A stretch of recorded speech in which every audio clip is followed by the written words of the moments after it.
Welcome back, guys. So here we are. We got out of the package.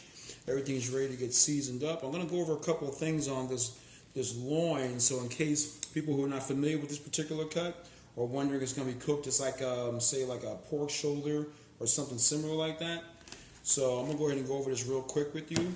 If you look back here, you'll notice that this ribbing back here is kind of similar to like baby back ribs.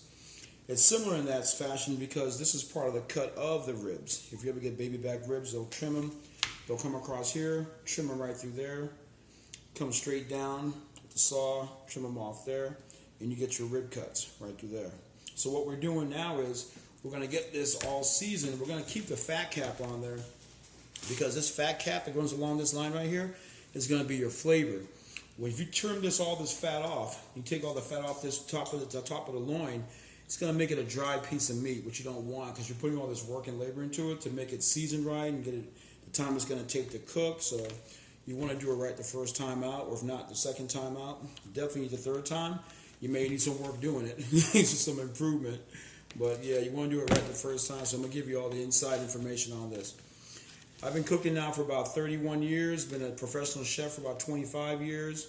I've worked in country clubs. I've worked all pretty much up and down the East Coast, from New York straight down to Miami. Worked for a golf course called Arnold Palmer Golf Course, Citrus Club in Orlando, Central Florida, which is Club Corps of America. Did a short stint at Paradiso 37, and I'm looking now to go independent and start my own catering business. So this is going to be a beta test video to showcase my barbecue skills. And I've been doing that for about 8 years for Westgate Resorts. They had a Gatlinburg, Tennessee location, and they also have a smokehouse location right here in Central Florida off of I-4 right there by SeaWorld.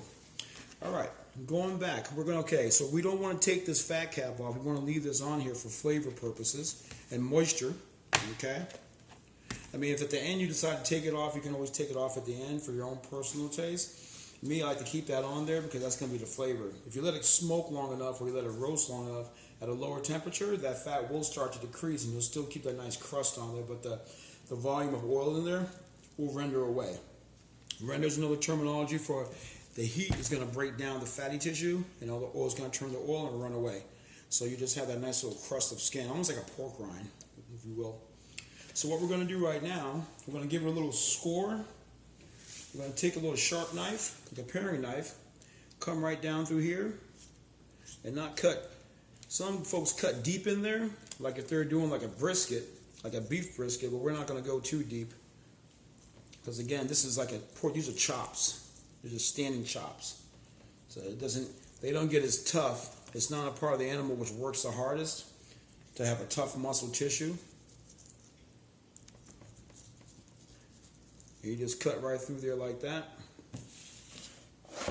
And you'll see the slices going right through, and then you come back across the other way in a different direction, going back that way.